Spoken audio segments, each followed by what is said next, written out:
तो अब यहाँ पर आप ध्यान से देखें, ये मशीन का शटल रहा, तो हमने यहाँ से मशीन की टाइमिंग मिलाना है। तो उसके लिए हमने ये वाले तीनों स्क्रू खोल देने हैं। अब तीनों स्क्रू खुलने के बाद हमारा शटल फ्री हो चुका है, इस तरह से देख सकते हैं।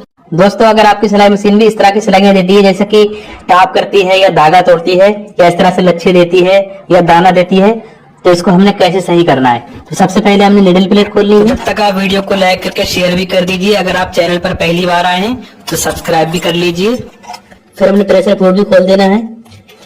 फिर हमने ये तीर भी खोल देना है। तो अब यहाँ पर आप ध्यान से देखें, हमने शटल की टाइमिंग किस तरह से मिलाना है, क्योंकि अगर शटल की टाइमिंग सही नहीं होगी तो हमारी मशीन भी सही नहीं चलेगी। तो उसके लिए हमने ये वाले तीनों स्क्रू खोल देने हैं इस तरह से। अब तीनों स्क्रू खुलने के बाद हमारा शटल फ्री हो चुका है, इस तरह से देख सकते हैं। तो हमने शटल की टाइमिंग किस तरह से मिलाना है, तो हम इस तरह से निडल को नीचे लेकर आएंगे, बिल्कुल इस तरह से। ये देखें, अब निडल को नीचे लाने के बाद हमने शटल को घुमाना है इस तरह से। अब जो शटल की जो ये वाली नोक है, तो हमने यहाँ पर लेकर आना है। तो अब ये जो निडल का होल है, तो ये शटल की नोक से जस्ट नीचे होना चाहिए, यानी कि बराबर से होना चाहिए। उसके बाद शटल की नोक इस निडल से आगे नहीं जाना चाहिए, निडल के सेंटर में ही होना चाहिए यहाँ पर, ठीक है। अब यहाँ पर आपने एक चीज और चेक कर लेना है, जो शटल की नोक है और ये जो निडल है, इसके बीच में कोई गैप नहीं होना चाहिए। अगर गैप है, आपने इस तरह से आगे कर देना है, ठीक है।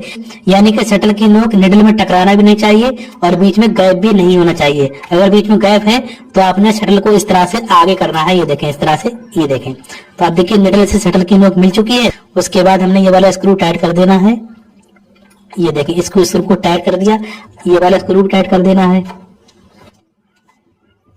तो यहाँ पर आप देख सकते हैं इस तरह से, ये देखें, इस तरह से ये शटल की टाइमिंग मिल चुकी है। तो अब जैसे ही निडल ऊपर उठेगी, शटल की नोक आगे पहुंच जाएगी, इस तरह से आप देख सकते हैं। तो ये इसकी टाइमिंग बिल्कुल सही है। अब आपकी मशीन टाप नहीं करेगी, ठीक है। फिर हमने मशीन के तीत को लगा देना है इस तरह से। फिर उसके बाद आप मशीन चलाएंगे तो आपकी मशीन बिल्कुल सही चलेगी और कोई भी दिक्कत नहीं।